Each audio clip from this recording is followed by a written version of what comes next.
All right, we saw the first snowball launcher use this tournament in Scum's victory. I'm just going to introduce you guys to a quick tournament. It's, well, actually a quick competition. Within the next 15 minutes, send an answer to CCP a turn. The question is, the first 3 Alliance tournament, Band of Brothers won. They were beaten in the 4th one. Name the team that beat them. If you send your answer to CCP a turn within the next 15 minutes, you might win a Razer keyboard, headset, and mouse. That's a cool prize. It's a Razer gaming set.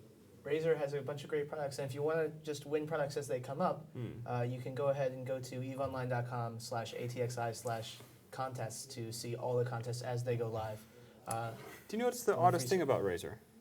They don't actually sell Razers. Oh, well, they're... They have a laptop called the Razer Blade. Yeah, but you can't shave with it. I've tried. Oh, okay. I haven't tried. I actually haven't touched one, so I didn't know. So one of the questions we got on stream that CCP Rise also talked a little bit about was the size of the arena.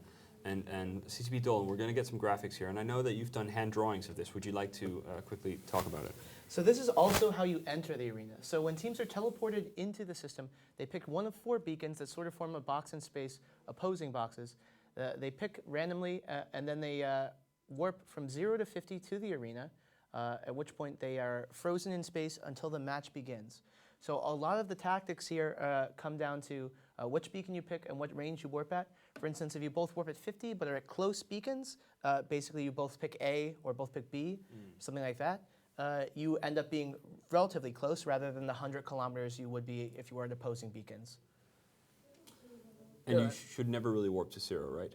Well, unless you're 100 reloaded. I think that in 90% of the cases, you're putting yourself at a disadvantage to come in at 0 because it removes any positional options that you might have if you weren't immediately tackled.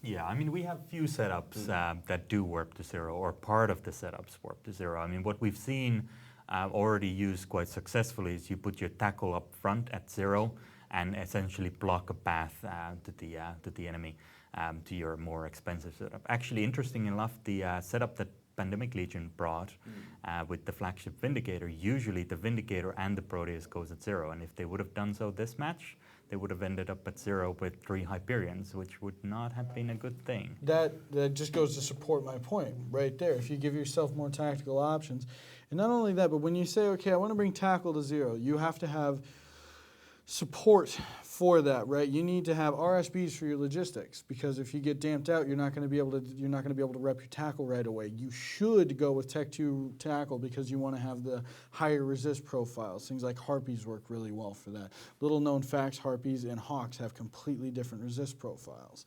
But you want to have survivable tackle, and you need to be able to have RSBs, remote ECMs, whatever, onto your logistics so they don't just die.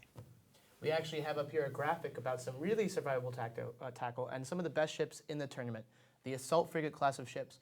So typically when you see a really, really strong wing of assault frigates, people will often underestimate their damage. Things like Enyos do incredible amounts of DPS. Yeah, north of 400 DPS is not hard to achieve. Yeah, exactly. And they turn out to be some of the strongest and most popular ships, both in the tournament and on Tranquility. People will fly around in assault frigates solo, in small gangs. I've even seen fleets of 100+ assault frigates when you just want to go out and dunk on some stuff with relatively cheap setups. Yeah, well, and another things that makes the assault frigates so survivable is they have one of their role bonuses is they have a 50%, I believe, reduction to micro warp drive signature bloom. So they're a lot smaller, so they're a lot harder to hit. Mm-hmm. All right, well, let's take a look at the next match that's coming up now. It is CO2 Circle of 2 versus CVA.